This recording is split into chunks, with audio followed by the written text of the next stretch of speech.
राजस्थान के मुख्यमंत्री भजन लाल शर्मा इन दिनों दिल्ली दौरे पर हैं। ये एक महीने में उनका तीसरा दौरा है। बुधवार को उन्होंने केंद्रीय मंत्री मनोहर लाल खट्टर से मुलाकात कर ऊर्जा और शहरी विकास से जुड़े अहम मुद्दों पर चर्चा की। खासकर जयपुर मेट्रो रेल फेज 2 परियोजना को लेकर विस्तार से बातचीत हुई।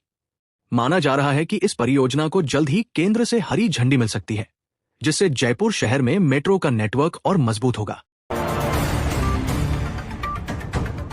राज्य सरकार ने बैलों से खेती को बढ़ावा देने के लिए खास योजना शुरू की है।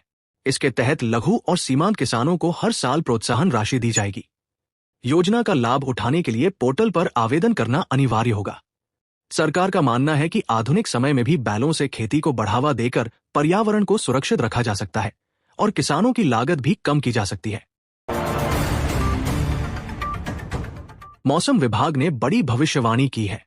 बंगाल की खाड़ी में लगातार कम दबाव के सिस्टम बनने से अगस्त के अंतिम सप्ताह में राजस्थान के ज्यादातर हिस्सों में मानसून सक्रिय रहेगा।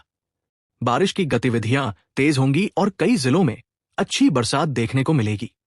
किसानों के लिए ये राहत भरी खबर है, क्योंकि अगस्त के शुरुआती दिनों में बारिश उम्मीद से कम हुई थी।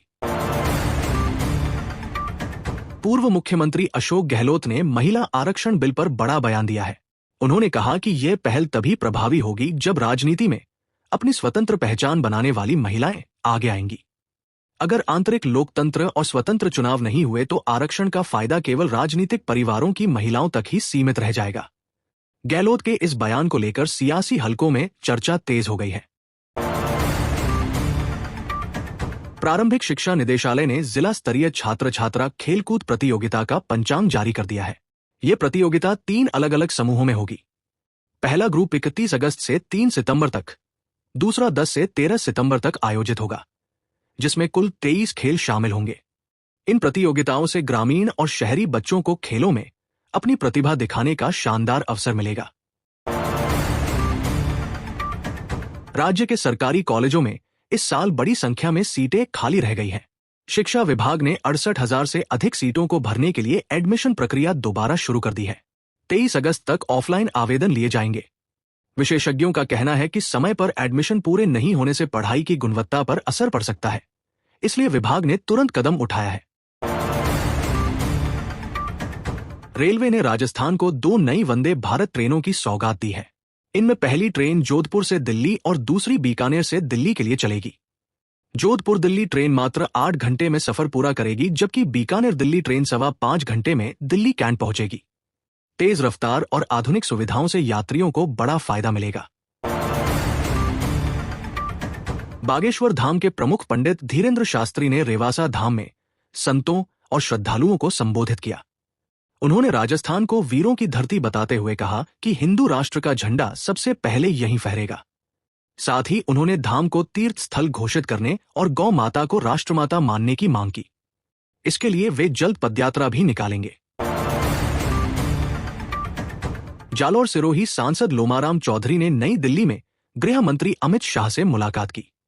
उन्होंने गुजरात की सुजलाम सुफलाम नहर से अपने इलाके के लिए पेयजल और सिंचाई का पानी उपलब्ध कराने की मांग रखी। सांसद ने कहा कि नहर से पानी मिलने पर जालौर और सिरोही के किसानों को बड़ी राहत मिलेगी और पीने के पानी की समस्या भी काफी हद तक खत्म होगी।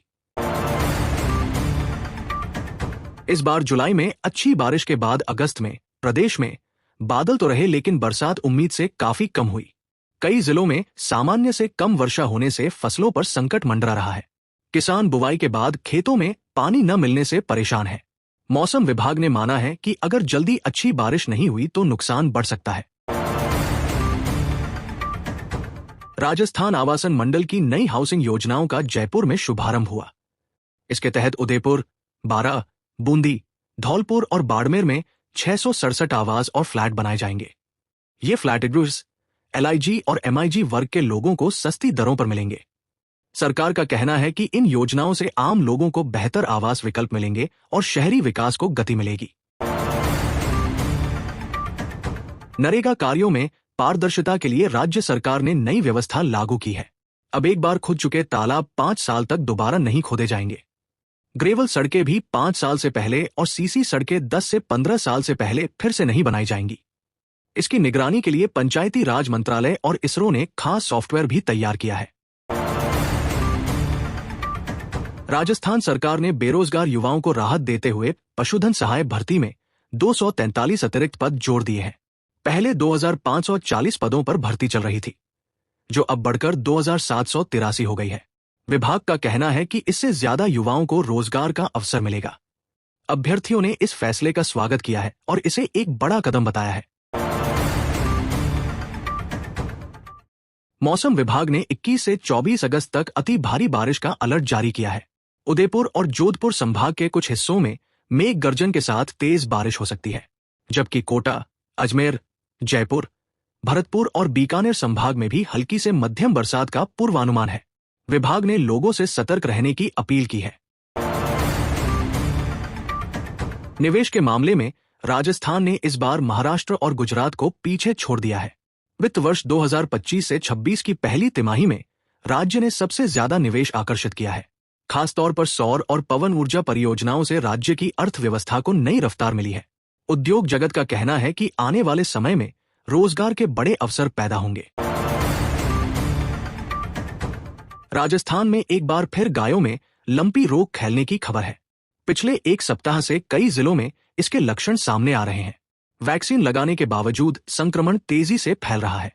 पशुपालक और किसान चिंतित हैं, क्योंकि इससे दूध उत्पादन और पशुओं की जान पर असर पड़ सकता है।